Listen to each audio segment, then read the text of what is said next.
Well, hello everyone. This is Chrystal Lynn, cowgirl astrologer, and I'm kind of liking these car conversations. I don't know about you guys, but I've got the awesome, dark, rainy, thundery clouds behind me. I wish it was raining. Maybe it'll rain during this video. It's been pouring in SoCal. Right as Mars in Scorpio moved in, the clouds filled up and the sky got dark. What an entrance! So I wanted to see how you guys were doing. If you have not watched my Mars and Scorpio video, I really want to encourage you guys to watch that. Um, this is going to be a really amazing time period, the next 8 months, and I talk about it. I go into detail. So if you have not watched that, go back and watch that. Okay, so tonight, and again, forgive me for my cold, that I sound horrible, but I can't keep letting things stop me, right? Um, I just wanted to talk tonight a little bit more about this Mars and Scorpio transit and introduce a topic that I want to be continuing to discuss, and that's relationships and astrology. And I think it'll be a really fun series. I don't want to make it too formal, though, you guys, so I'm just going to pop in and out as I feel inspired. Okay, but I'd like to continue a discussion about relationships and astrology during this Mars and Scorpio transit for the next 8 months. One thing I did not go into depth about in regards to Mars and Scorpio, more importantly, Scorpio energy, okay? We've got Mars there, passion, intimacy, sex, all that stuff. So, I didn't go into depth about that, but I want to talk a little bit more about some compatibility stuff. I've got some charts down the road I want to bring on and show you guys how I do relationship charts and the things that I look for. So, off the cuff, this is kind of off the cuff, all right? One of the first things I look at when people come to me and they say to me, I'm really in love with this person, or we've been together for a period of time. Do you think this is the one? Is this my soulmate? Or sometimes people come to me in the midst of being married for 20 years and they're like, how do we keep this alive? We're going through all these problems. And I'm like, you know, I look to the chart to give me just some clues, some tools, some answers to why and what is really going on in individuals' lives. When you bring that relationship together in an intimate commitment, which is the eighth house, which is the energy that we're in right now, taking those relationships for a lot of us that we're in, taking them to the next level, even if you've been married for a long time, continue to write your story. We're always evolving, we're always changing. And so how do we do that together? How do we blend through these cycles? So what I want to talk about tonight is one of the first things that I look at when I look at two charts is where is the north node and the south node in each chart? How old, are the people that I'm looking at? Because that has a lot to do with where they're at. So for example, let me give you a couple examples, okay? For example, we enter our north node. We begin to enter our north node after our first Saturn. Okay, so about 30 to 32. Now, your south node is considered the energy that you were born with. That's comfortable. I have some videos about this on my channel that go into more depth, but just an overall look, we're born into our south node. And usually the problem with that is we're good at it, we're comfortable in it, but the way that the universe sets things up is we continue to find a dissatisfaction in the south node energy. Now, if you do not know where your north node and south node are, one great site, easy site to go look at is Cafe Astrology. Okay. And then they have like the grid, and at the very bottom, it'll tell you your north node. I'll put a link below. And So the south node will automatically be the opposite sign. Okay, these are the way that the eclipses were set up when you were born. And they put off a certain energy. That's why the eclipses are so important even today. So what happens is we come into this life. So an example, I'll give you a brief example. I was born with my south node in Libra. So that is kind of an insecure energy. I didn't realize it until I have moved into my north node in Aries. That we seem to constantly feel like we can't do anything unless we have approval or a partner or someone to share that with or groups to share that with. We need that constant, sorry for my lighting, guys. We need that constant connection to others. But because we also were born with the North Node in Aries, there's something inside of us that's deeply driven. It's like a seed planted in there. And throughout our life, we know we're destined for something great. We want something great in our life. We want to really be a pioneer of something radical. We want to rebel against the system, whether it's the creative system, educational system. We want to show that we can do it our way. And so throughout my early years, all of my businesses had partnerships. And as I started moving into my 30s, especially 40s is when it starts to really kick in, because it's your whole life long, that North Node energy as we move into it. And it starts to trickle in your 30s. You just start to have these feelings like, I just, like for me, it's like, I have a voice. Suddenly, I can just do it myself. Thank you very much. Or I'm not going to continually try to maybe bring myself down so everybody else will be okay. Or bring myself up so I can pretend I'm, up here. That's what I spent my years doing in my early years. And I continued to come up dissatisfied because we have to detach from this South Node energy. Otherwise, we would never even desire to want to move into our North Node energy. It's a beautiful transition. A lot of times as well, as you move into your North Node energy, because it's not as familiar as the South Node, the energy we're born with, you'll start to have a lot of people with that energy come into your life. Like I have so many Aries around me right now. All my kids are Aries. All my girlfriends are Aries, like literally. I've never had so many Aries around me my whole life. My husband has Venus in Aries. And really, honestly, Aries is a hard energy for me because I have the rising and the moon in Pisces. And so I'm always wanting everything to be like a swan pond. But this Aries energy, is just so dynamic, and that is the energy I'm developing in my life. I have to use it's the obsession.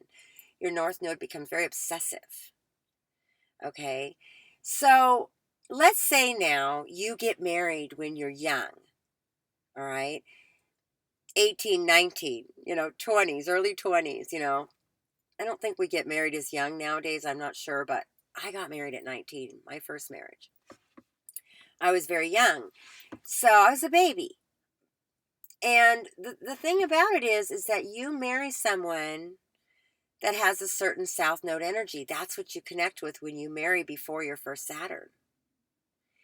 Now, what happens if that partner is, older than you? Okay. Sometimes we marry someone 8 years older than us, or 5 years, or 10 years. Now they are entering into this North Node obsessive energy way before you are. And they could be two completely different energies. Okay. So what happens is, let me see if I can turn the light on. I'm sorry about this, you guys, but it's so cold outside. There we go.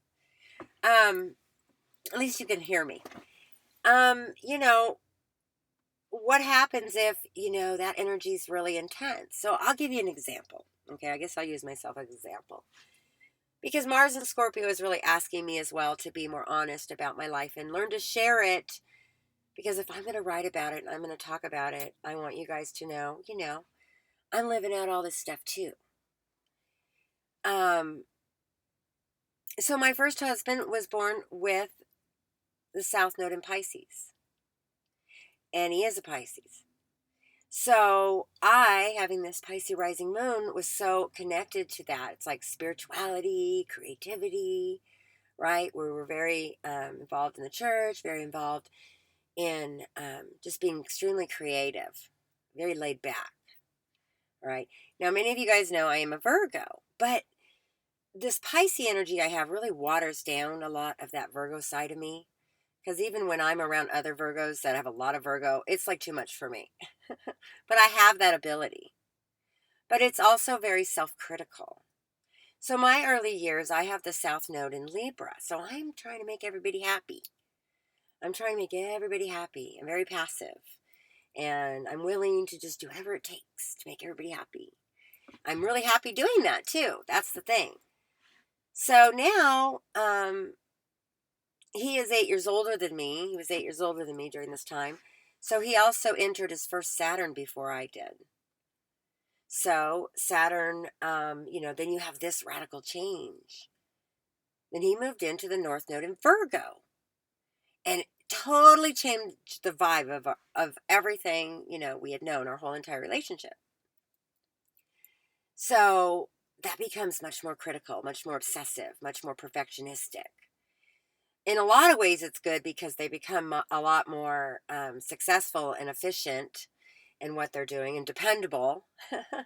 So there was good things, but the intensity really was an intensity with the Virgo in my chart. It was a lot of intensity. The point I'm making, is here you may start out with one relationship and this begins to change. And if you're born with different Saturns, you're changing at different times, having these radical changes. Now, this can work. Okay, this can work. But if you have no understanding, like I did not in my early years, I didn't understand. And so, it was very confusing. But what I like to do is really help people understand, this is the changes they're making. And often, you can make those adjustments together. So when you look at a chart and you look at somebody you're with, you want to look at the North Node and South Node. You also want to look at what house the North Node is in. Okay, because that'll also tell you where that energy will be really focused, really directed. Look at where your North Node energy is. If you are in your 20s right now, you're in school. You're in preparation for your North Node kickoff, okay? And this totally different part of your life. And it's so exciting. And it gets better and better and better and better. That's why people even say, really starts rocking when you're 50. I'm getting there. I'll let you know. So, this is a really important thing to look at, okay? Also look at what planets are, in conjunction with your North Node. Okay, so, for example, my husband now, a really happy marriage, and my husband now, um, he has the North Node in Taurus, and that's my second house of values. Okay, it goes into my second house of values and ways to make money, and wanting peace, and wanting harmony, and wanting security, and wanting loyalty and stability, and all those more traditional things. Now, in his early years, he has the South Node in Scorpio. Was not in that part of his life. And, that would have been really hard. Okay, and because he has the South Node in Scorpio, that would have been in my 8th house. So, you know what? We might not have made it in those early years. There would have been a lot of turmoil. But as he moved into his North Node in Taurus, that was a totally different energy and he wanted different things. And that's why a lot of times when you meet people in the second half of your life, or when they're older, they're more settled, more set in their ways. That's why, because we're in our North Node now. We're not coming out of that. But it does take a long time to develop it. I'm still learning how to handle my North Node in Aries. I mean, I feel like I'm just now getting the peak and I'm almost 47. Okay. So, it hasn't been an easy energy for me. But I wouldn't be here on YouTube doing this, doing my own thing. I broke away from everybody and everything. And I really have to do this alone. There's nobody telling me to do this because this is something so unique with its own identity. So North Node and Aries like that, I have to be a pioneer in that and look and be around other people who have this strong energy as well. Very strong-willed friends that are very, driven, but they're also, they have their own strong identity. Okay. So this is just a couple things to think about. I'll give you a couple other little basic things. And again, these are pretty basic. Everybody probably knows, but some of the strongest connections aspects in when you're looking at relationships would be the rising sign and the moon sign. That's a beautiful connection. Okay. Or moon and sun and rising. I mean, these are, for example, I'll give you a little example of my husband and I's chart. Okay. Um, I have a rising and a moon in Pisces, and he has a sun in Mercury in Pisces. So, oh yeah, it's Pisces land, it's fabulous, Um, but one of the most important things to realize is that he has a stronger sense of himself because he has the sun in Pisces. I have the moon in Pisces, so I'm a little bit all over the place. I'm always looking for things and lost and walking in circles. Okay, he's a little bit more, strong there. But my moon and his Mercury in Pisces is another really powerful connection in a chart. Moon and Mercury.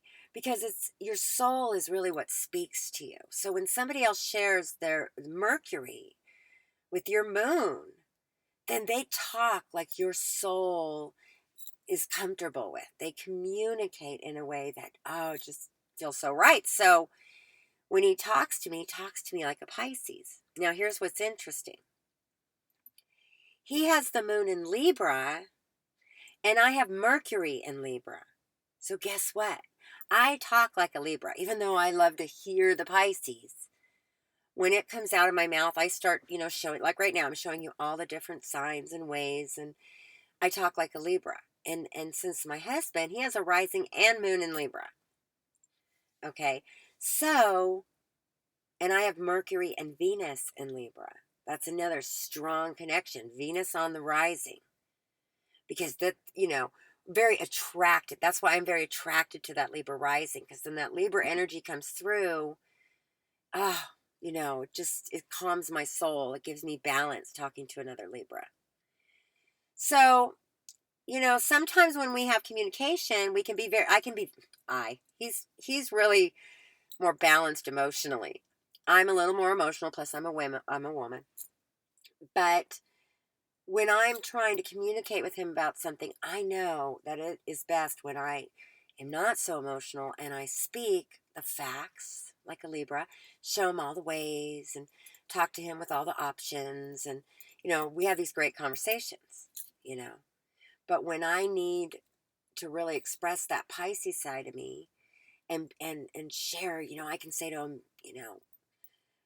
tell him all the cool things about astrology and, and all my theories, because the Pisces loves that, looking at all these options and talking about spirituality. So we have these great conversations. Sometimes they're very Libra like, and then sometimes they're, 3 o'clock in the morning, we're talking about spiritual things. Okay. So, these are the things to look for. You may not have all of these things. We kind of have a dynamic connection, but, again, he has Venus and Aries on my North Node. So Aries, he's a biker. He's, really, get out there and go, and he's hardy, and we camp, and, we, I can keep up with him because of my North Node in Aries. I'm attracted to that kind of energy more so now than ever. So that works really well. I have Mars in Leo. He has Mars in Scorpio. Now that is a square. Okay, so there's our little fiery spot. Now together, it's fantastic. But I, obviously like to be more public, and I'm comfortable being public and comfortable walking in a room and meeting people. And, I have all of that. With his Mars in Scorpio, he's really comfortable. He's, sorry about that, you guys. he's really comfortable, being in the background. He doesn't need to be that. He's super confident too. So, he allows me that. He teases me that he don't want to make my head too big, because he knows I've got the Mars and Leo and we're grandiose.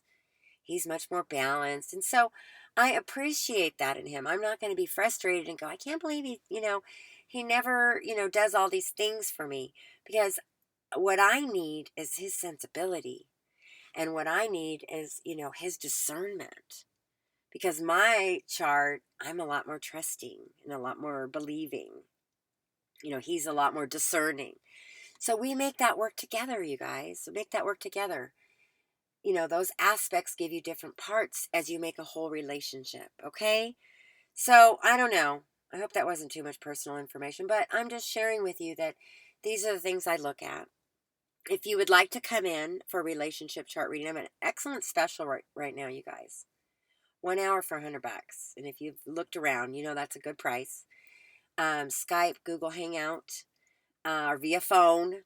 All right. And, bring me both charts. I do, and I show you the energy and I help you with ways to look at it in a positive way. And then you can make your own decision, looking at the future. This is how things are going to change. Does that work together with what your idea is? Okay. So it helps you even understand the other person better. Sometimes just understanding why they're doing something. The worst mistake we can make is to just be, so self-righteous that we're annoyed that people don't think like us. They're not going to. And if everybody thought like you, if we'd all be walking robots, it would be boring. Or thought like me full time, like that would not be good. So, all that being said, these are some topics I'm going to be bringing out. I'm going to be bringing some charts. If you guys want to see me do any celebrity couples or you have any ideas and you want to comment below, tell me your story or come in for a reading. That would be so cool. All right, you guys, sorry for the weird lighting, but have a great night.